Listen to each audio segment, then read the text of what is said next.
Route 66 was practically still a teenager when I got to know it, going into its early 20s. To us, though, Route 66 was the highway we took. It was the highway we took when we drove up to see family up in Chicago. It's the highway we took when we'd go out west. And we just thought it would always be there, that highway. When people started talking about it in the past tense, that alarmed me because I knew that more than 85% of that highway was still there for you to travel. So I decided that something had to be done. And that's when I got the idea for a book. And I decided I needed to do this book to let people know the road was still there. And more importantly, those people are still here. No book is easy to write, but that book was sort of painless to write because it just poured out of me. Sort of a love letter to the highway, but more importantly, the people.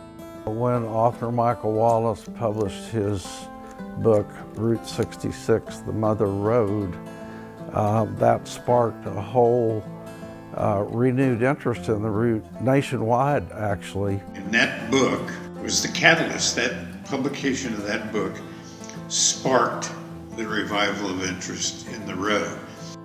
And that sparked the interest of Pixar, and they came to me, and that was the beginning of the Cars franchise.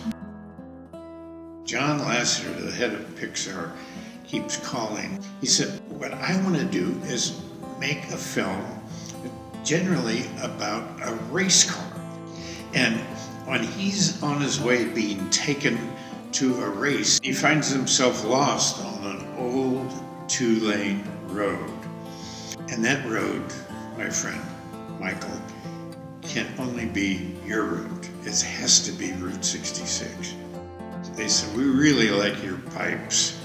So I became the sheriff of Radiator Springs with that girl that kind of looks like my mustache. When that movie came out, business on stretches of 66 went up 30%. But it turned on kids, not only to the highway, but to preservation and other parts of American culture.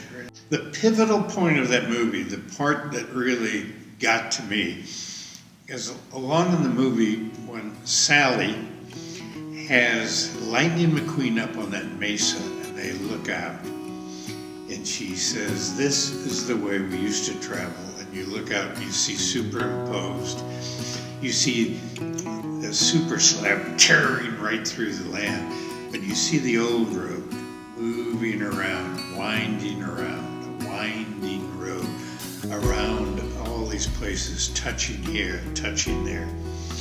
And then it breaks into James Taylor, Sweet Baby James, singing Our Town.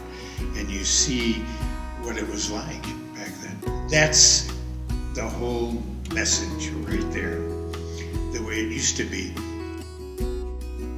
Yeah, storytelling is exceptionally important, especially when you're trying to reach younger people who don't really, what's the big deal about Route 66? I hear about it. But until they hear the stories being told, they don't really get it.